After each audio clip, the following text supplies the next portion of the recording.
À l'époque du Zaïre, le nom Mobutu Sese Seko symbolisait le pouvoir absolu. Le maréchal, patriarche incontesté, régnait sur un empire politique, mais aussi sur une immense famille.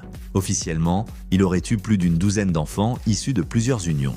Derrière les uniformes, les cortèges et la gloire, ces enfants ont grandi dans le luxe, avant de connaître l'exil, les divisions et parfois la tragédie. Aujourd'hui, beaucoup se demandent que sont-ils devenus, où vivent les fils et filles du léopard du Zaïre 28 ans après sa mort. Certains ont embrassé la politique, d'autres se sont effacés dans l'ombre, d'autres encore reposent loin de leur terre natale.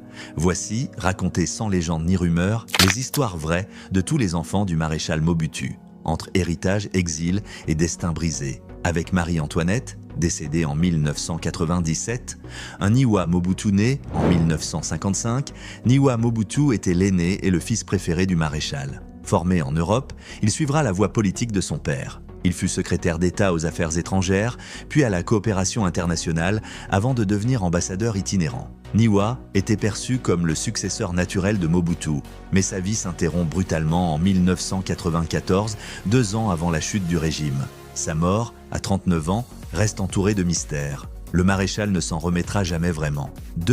Ngombo Mobutu est né des filles. Ngombo Mobutu avait épousé le fils du maire de Limete, un proche du pouvoir. Leur union, célébrée avec faste, tourna rapidement au drame. Conseiller à la présidence, son mari sera promu secrétaire d'État, mais le couple se déchire. Fragilisée, Ngombo tente même de mettre fin à ses jours. Mère de 2 enfants, elle vit aujourd'hui en Belgique, loin du tumulte politique dans une discrétion presque totale. Manda Mobutu, formé en Belgique, en Grande-Bretagne et aux États-Unis, Manda Mobutu sort officier de l'école militaire de Kananga en 1986. Après une courte carrière dans l'armée, il se lance dans les affaires, puis fonde un parti politique en 1999. Mais ses relations avec son père étaient tendues. Manda meurt en 2004, à 49 ans, après une vie partagée entre ambition et solitude. Son parcours symbolise la difficulté d'exister dans l'ombre d'un géant. Konga Mobutu. Discret et mystérieux, Konga Mobutu est sans doute le moins connu des enfants du maréchal. Lieutenant formé à Kananga, il choisit de vivre loin des projecteurs. Sans ambition politique ni réseau, il reste fidèle à l'armée sans jamais gravir les échelons du pouvoir. Il meurt en 1995 dans l'indifférence presque totale, laissant derrière lui peu de traces, sinon celle d'un fils loyal et silencieux. Ngawali Mobutu, diplômée en relations internationales d'une université américaine, Ngawali Mobutu était la fille préférée de son père. De 1990 à 1997, elle fut sa conseillère diplomatique et l'accompagnait dans ses déplacements officiels. Mariée à un Ivoirien puis divorcée, elle vit aujourd'hui dans le 16e arrondissement de Paris où elle mène une vie confortable. Éloignée de la politique, Ngawali reste l'un des rares enfants à conserver le souvenir noble du nom Mobutu.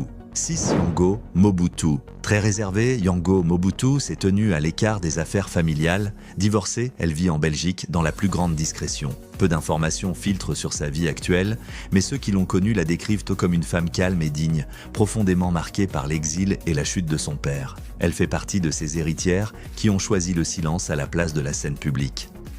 Yakpoa Mobutu avait épousé un Belge qui avait su gagner la confiance du maréchal. Pendant un temps, il fréquenta le cercle restreint du pouvoir. Mais après la chute du régime, ce même mari retourna sa veste et critiqua violemment la famille de Mobutu. Le divorce fut inévitable. Aujourd'hui, Yakpoa vit en Belgique, loin du tumulte marqué par la trahison et les humiliations subies après l'exil. Kongolu Mobutu, capitaine des forces armées zaïroises, Kongolu Mobutu s'était bâti une réputation redoutée. Son tempérament autoritaire et sa proximité avec les services secrets lui valurent le surnom de Saddam Hussein. Fidèle à son père jusqu'au dernier jour, il l'accompagna en exil. Il meurt en 1998, 1 an après Mobutu, emporté par la maladie et la déchéance. Son nom reste associé à la face sombre du régime. Avec Bobby Ladawa, vie à